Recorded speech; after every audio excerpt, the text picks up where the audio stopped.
Hi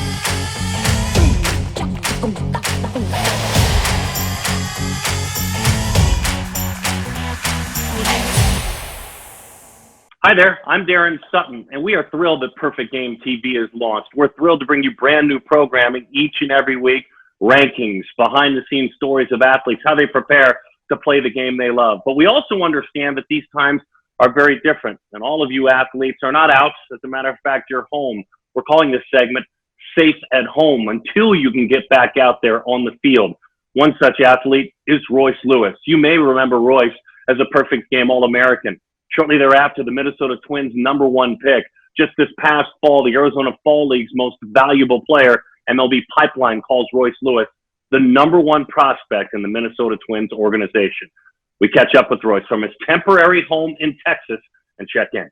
Royce, thanks for hanging, man. We appreciate it. As I said, there's no way this is going on during a regular season because your schedule would have you too busy. So I start there. What's keeping you mentally sane and baseball players sane? What are you doing to stay active, to stay the baseball player you are? And what's keeping your mind right? Yeah, my mind just focusing on learning as much as I can. I'm playing the piano now. I don't even know. I'm doing a lot of stuff, cooking a lot. I got my friend here, and she's been good help, and just keeping me sane for sure. Watching a lot of Netflix, playing a lot of video games. Baseball wise, I'm continuing to work out 3 days a week and just having fun doing that. You found a place you can hit. Is there a place you could hit or someone that has a cage, or are you old school with the net and the tee? Yeah, right now I'm going old school with the net and the tee, just trying to stay safe. Obviously with the virus going around, just following the guidelines from CDC and from MLB for sure. And, blessed enough that I have room in my garage to swing and not hit a car or anything. So just going to continue to do that.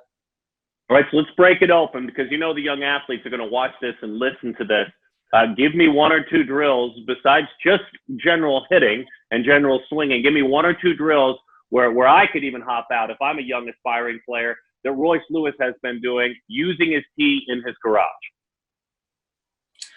Yeah, so using the tee, or if you have a friend or family member with you in the house, have them flip to you even. So, one of the things I used to do with my father when I was younger growing up, and still to this day, every once in a while mix it in, is seeing the ball from behind, letting them flip from behind. So you're in your stance and you're looking this way instead of looking this way if you're a righty. If you're a lefty, you're looking behind. So you're almost looking towards the umpire and having him flip you a ball and just tracking the ball all the way to the hitting zone and hitting it from there.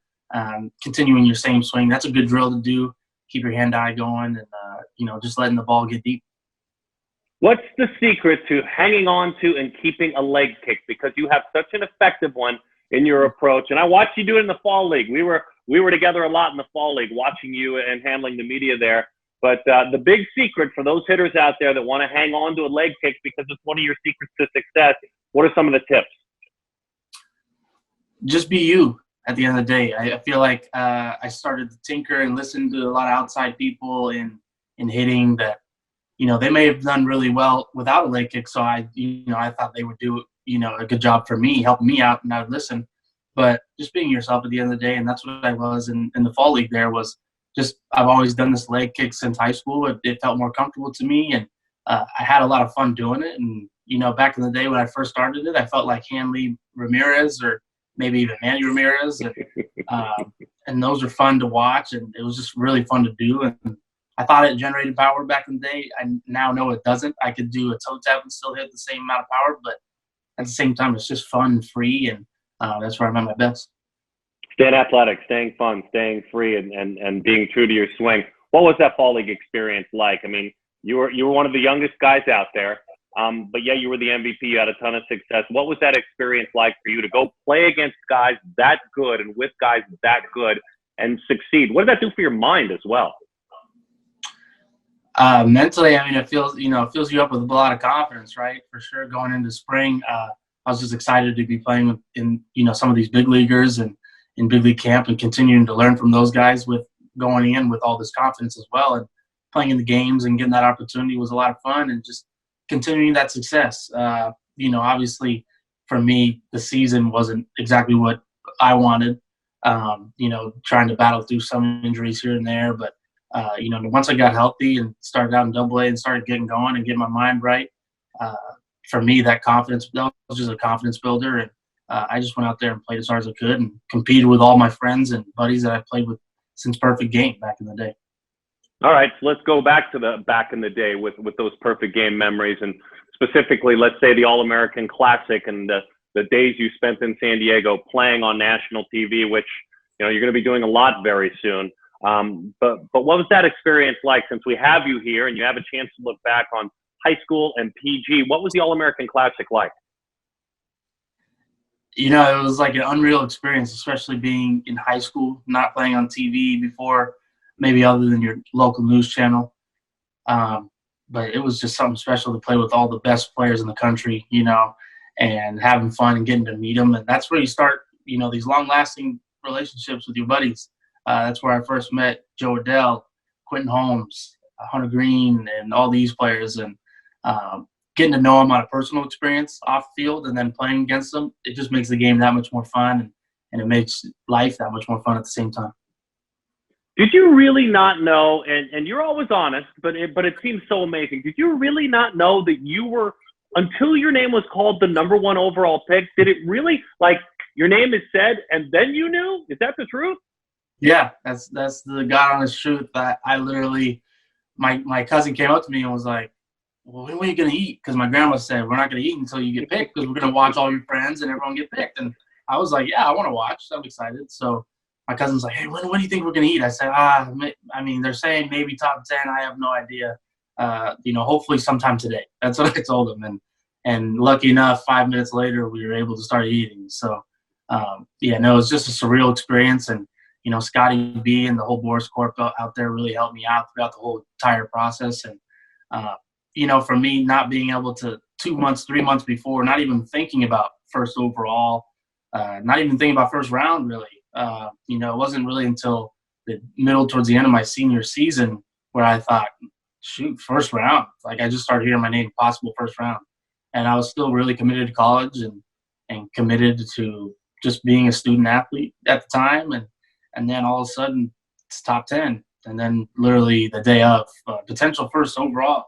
It was just exciting and such a surreal experience. So here's my time since I have you here. And again, for the guys who want to be you, that are sitting around like you, unfortunately, at 15, 16, and 17, that maybe they hope to play this summer like you do. Besides be yourself, which I agree with what you said earlier, what are some real pills that I could swallow for advice? If you were to give me a couple of nuggets of advice, and I was 15, and I'm pretty good, Royce, like, I play on my team, I'm good, I'm a starter, I'm, all-state, all those things that go into it, but I want to be you. What are a couple of things, whether when you woke up at a certain age, you upped your commitment, what are a couple of things that you would advise me to do? Yeah, just definitely the upping of your commitment. My mom and dad, they taught me a lot, and it was to work hard to get things done that you wanted to get. And so, I wanted to be a professional baseball player, whether that was before college, after college, whatever, and however that was going to happen, I was going to make it happen. And, I'm still in this dream of trying to make it happen and on this goal and this path. But as it stands today, I think the main point was I was a freshman in high school and watching all these seniors and how they worked. And it started there. I was really like, okay, I got to get, if I want to work to get to varsity. And I made all these little goals. I think one piece of advice that I would make is making these little goals for yourself and trying to accomplish these small goals that lead you on a path to the greatest goal of your career/life. Whether you play, until you're 50 or you're playing until you're 18 and done after high school. But, for me, that was it. And I was literally probably a freshman in high school when I decided to make that commitment. And I brought this big lunch pail to school. I remember bringing it. It was called the 6-pack, and it had 6 lunches. And I'd eat the house and still couldn't put any weight on, and still handling that right now. But, that's the kind of commitment you got to put in. Dude, you brought 6 lunches to school? Yeah, I would be eating during classes, and some teachers got me in trouble for it, but it was so worth it. I mean, that was the kind of greatness I was trying to be on. That's awesome. By the way, speaking of food, and you were talking about cooking, what's the best thing going on there? Because everyone's eating, right? We're all eating. You got to be careful. You got to stay active, you personally, but everyone, we're all eating. So what's the best thing that you've cooked since we've all shut it down? Man, best thing I cooked. I couldn't tell you the actual best, but I made a broccoli cheddar soup last night. Nice. That was really delicious for sure. I've made some scalloped potatoes. Skin the potatoes, take it all in, heavy whipped cream, cheddar cheese, Monterey. You just mix it up. It's really good. I always like make steak and beef.